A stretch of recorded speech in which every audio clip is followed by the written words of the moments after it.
Tuesday na mga ka-SFT. In today's episode, the Philippines is poised to become the world's top rice importer, beating even larger countries like China. Vendors na pinalis sa ilang bahagi ng Divisoria, Maynila, may apila kay Mayor Isko Moreno. And White House Executive Chef Cristeta Comerford nagsisilbing inspirasyon sa mga aspiring chef. Live streaming first before airing on GMA News TV, I'm Ato Maraulio. Stand with us, stand for truth. Pilipinas ang nangungunang rice importer sa buong mundo ngayon dahil sa reenactment ng rice tariffication law.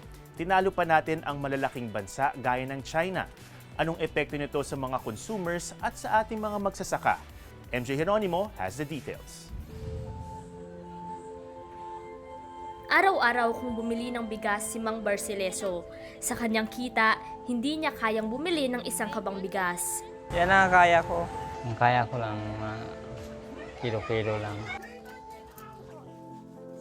Pagdating niya rito, sinasaing ko na po kasi kakainin ng mga bata sa school. Oo, araw-araw siya bumibili ng ng bigas.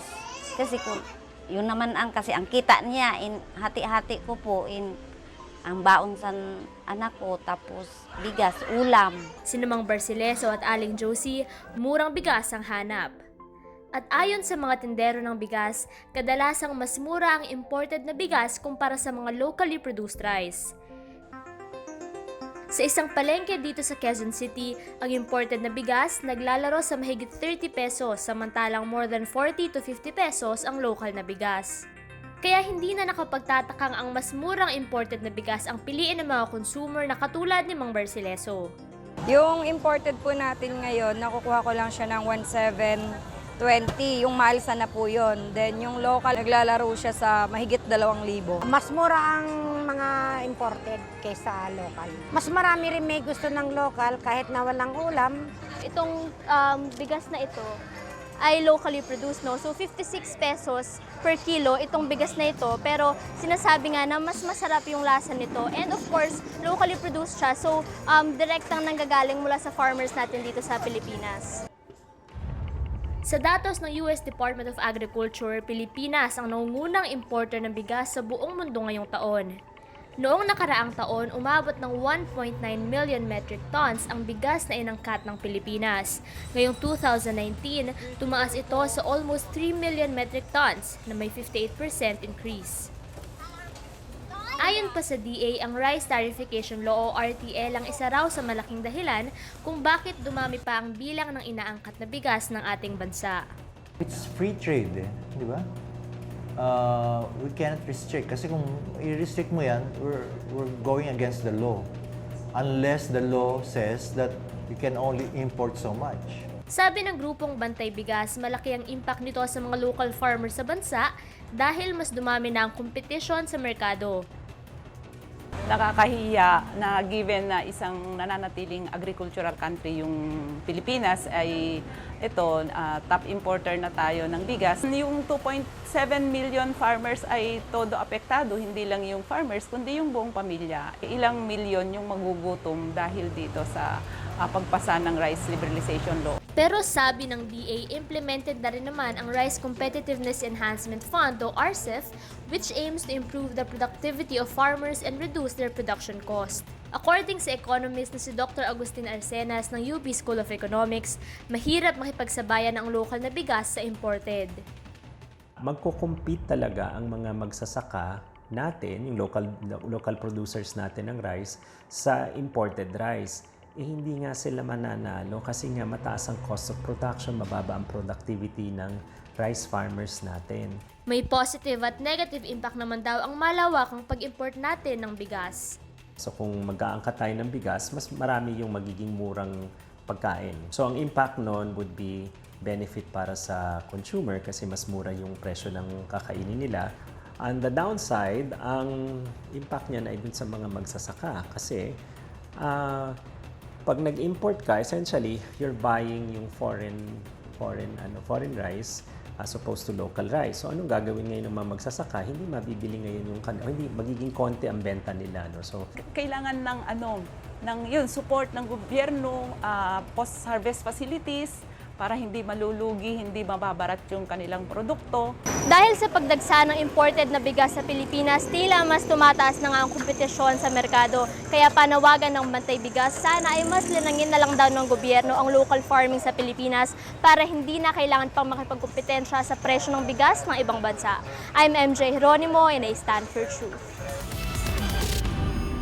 Nagbabakasakali ang ilang vendors sa Ilaya Street sa Divisoria, Maynila na muli silang makapagtitinda lalo't magpapasko. Muli silang umapila kay Mayor Isko Moreno and they promise to keep their surroundings clean. Nico Wahe has the story. Sandamakmak na basura ang bumungad sa pagbisita ni Mayor Isko Moreno kahapon sa Ilaya Street sa bahagi ng Binondo, Maynila. Kayo ba yung nahihiya? Hindi ba kayo nahihiya? O talagang baboy din kayo sa bahay? O ngayon, wala na kayong hanap buhay. Pinababoy yung Maynila. Walang kusa. Walang kusa. Kahit anong awa mo sa kanila. Morning, Mayor! Tatanggalin natin mamaya yung Ilaya Binondo side. Binondo side. Hanggat hindi sila, mamaya, hindi na sila makakapagtinda. Okay. Tapos Kasi nagtambak sila ng basura. Nananawagan naman ako, nakikisuyo naman ako sa kanila. Pwede naman maghanap buhay na hindi kailangan maging baboy sa bahay. Walang nagawa mga tindera kundi pagmasdan ang kanilang mga kagamitang kinukumpiska ng pamahalaan ng Maynila. Kung ganito ang inabutan ni Mayor Isko kahapon ng madaling araw, ibang-iba naman kaninang umaga ang itsura ng Ilaya. Wala na mga basura. Pero mas kapansin-pansin ang malinis na kalsada at bangketa dahil itinuloy ang pagpapaalis ng mga vendor. Kanya-kanya na ring linis ng mga kalat. Makikita nyo, napakaraming tao sa kaliwat kanan ng bangketa. Sila yung mga vendor na napaalis kahapon ni Mayor Isko Moreno. Nakikiramdam sila kung kailan sila muli makapagtitinda. Pero ang problema, nasa likod din natin, yung DPS ng Maynila, na nakikiramdam din sa mga vendor na susuway sa utos ng mayor. Pero wala raw makapipigil sa mga tinderang hangad ay maitawid ang pantustos sa pamilyang kumakalamang sikmura. Si Aling Nori, maaga pa rin pumunta sa kanyang pwesto sa pag-asa makapagtitinda kahit pa may kaban na baka makumpiskang muli ang kanyang mga gamit. Kaunting mga paninda lang ang kanyang dinala at paalala niya sa kanyang mga kasama, dito kayo para isang takbuhan lang tayo. Ang grupo namang ito ng mga vendor, walang magawa kundi titigan ng mga pulis na rumoronda sa kahabaan ng Ilaya. Naghihintay rin sa hudyat kung kailan pwede muling maglatag. At panawagan nila kay Mayor Isko. Panawagan namin, Mayor, sana po, maawa naman po kayo, magdi-Disyembre na po. Wala po kaming ibang hinahangat kundi ang kumita ng kahit konti lang. Hindi kami nakahangat ng marami, ng kayamanan, konting tinda lang, konting ano lang kikitayin lang namin sa araw-araw, pangkain lang po ng pamilya namin. Pinag-uusapan pa ng City Government ng Maynila ang plano sa mga inalis na vendor. Nangako rin sila na pananatilihing malinis ang bahaging ito ng Ilaya. Sa mga ganitong pagkakataon, ang laging tanong ng mamamayan, paano ang kalam ng tiyan? Ang gobyerno naman iniisip ang pagunlad ng bayan. Pero kung lahat ay disiplinado, wala tayong problema sa pag-asenso. I am Nico Wahe and I stand for truth. Ginawa rin ni President Duterte ng Order of Sikatuna si outgoing Chinese Ambassador to the Philippines, Zhao Tianhua. At meron din siyang congressional merit dahil sa kanyang service sa Pilipinas. Now, some people aren't happy about this. Ano ang analysis mo, Richard? Well, Justice Carpio, to begin with, who just retired, medyo even more outspoken siya, no? At para sa kanya, these kinds of awards should not go to an envoy or representative ng isang bansa na responsable sa mga threats sa atin sa West Philippine Sea. To put things into context, in fairness tong Order of Sikatuna, it's given usually to outgoing ambassadors. So hindi rin first time na a Chinese diplomat gets this kind of award, no? And of course, hindi lang executive branch, pati ang Kongreso, no? Congressional Achievement Award ang binigay sa kanya. So may rockstar treatment talaga siya from both the legislative and from the executive. Now, this puts him more or less on the level of American ambassadors. Kasi Ambassador Goldberg, he also got a Golden Mace Award, a Congressional Award nung umalis siya. He was given a rockstar treatment by the Congress. At yung before that, no, yung mga other American ambassadors, they collect this. So this kind of rockstar treatment ngayon, mukhang hindi lang na-extend sa American ambassadors, pero sa China. Which tells you also saan na pupuntang China pagdating sa perception ng Philippine political elite at of course yung importansya ng China. In fairness to Ambassador Zhao, you know, for the past 5 years, he has overseen a complete transition ng bilateral relationship natin. So from Aquino period to Duterte period, nandito siya. He arranged at least 4 major visits of the president to China. He arranged first visit by Chinese leader in a very long time, no, more than 10 years, no, by President Xi Jinping dito. So siguro para kay Pangulong Duterte, that should merit him. We can debate about whether Ambassador Zhao truly helped the bilateral relationship in a sense that it's mutually beneficial, but clearly has done a fantastic job of making things better for China as far as their relationship with the Philippines is concerned. Posibleng may maharap sa reklamo after a drowning incident at the Philippine Military Academy that killed Cadet 4th Class Mario Telan Jr. According to Baguio City PNP Chief Allen Co, it's certain that the incident happened due to the negligence of swimming instructors of PMA. Fina-finalize na ng Baguio City PNP ang kanilang investigasyon at pinag-aaralan na rin ang mga kasong isasampa. An administrative case will also be recommended against the cadet marcher of the class. A woman of many firsts, iyan si White House Executive Chef Cristeta Comerford at nagsisilbi siyang inspirasyon sa mga aspiring chef. Shai Lagarde reports. Imagine being the White House executive chef, preparing meals for the U.S. President, his family, and VIPs. Yan ang trabaho ni Chef Cristeta Pasha Comerford, the first woman, first Filipino, first Asian, and first minority to hold this position, serving under Presidents Bush, Obama, and Trump. Kahapon ay ginawaran siya ng Doctor of Humane Letters ng UP Diliman, kung saan siya nag-aral ng food technology bago nakipagsapalaran sa mga kusina ng Amerika. As a leader, you are given much. This is when you give more back. As students, when you learn much, you in turn teach others. Isa ang 20-year-old chef na si Luis sa mga humahanga at inspired kay Chef Chris. She's very well known as, Obama's chef who brings forward Filipino food on the global scene. So I would say quite a fan. Because of what I've learned from her serving adobo at the White House, I actually created a whole dinner around Filipino cuisine at the Royal Brunei Yacht Club.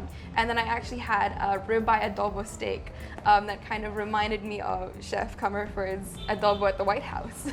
Last September ay ginawaran siya ng United Nations Environment Program bilang Young Champion of the Earth para dito. Louise has helped at least 200 farmers in her hometown to plant 70,000 climate-resilient cacao trees. Para sa kanya, konektado raw dapat ang pagsasaka at pagluluto in a circular economy that helps not only restaurants but also the farmers who provide the food they cook. This idea of inclusivity in culinary arts is also why Chef Waya Wihangko built Open Hand, a culinary school for special needs youth, and Gourmet Gypsy Cafe, where graduates can work as cooks, kitchen staff, or servers. Yung goal namin is to provide them enough culinary training that they can establish their own small enterprises at home. The important thing is to be able to use your skills and earn a good and decent living from it.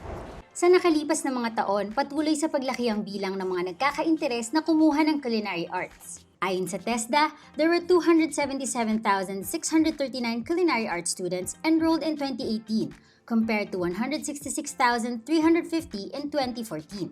Marahil marami sa kanila ay umaasang maging katulad ni Cristeta Comerford. She's the White House executive chef. I think she still serves under Trump right now. She's just been given an award by UP. Yeah. She was given a honoris causa. Honoris causa, yeah. Yeah. Do you know what an honoris causa is? Yeah. It's a special type of degree that is given to a person by way of by doing an exemplary job. Do you like to be a Cristeta Comerford someday? Do you think? Yes, or even Chef Boy Logro too. Oh, Chef Boy Logro. Oo nga naman. Magkakaiba man ang landas na pwedeng tahakin ang bawat isang culinary art student, it all comes full circle here, in the kitchen. Whether you're cooking for the White House, your community, or your home, there's always a story in every dish. I'm Shai Lagarde and I stand for truth. That's it for Tuesday. Join me again tomorrow. I'm Mato Maralio. Stand with us, stand for truth.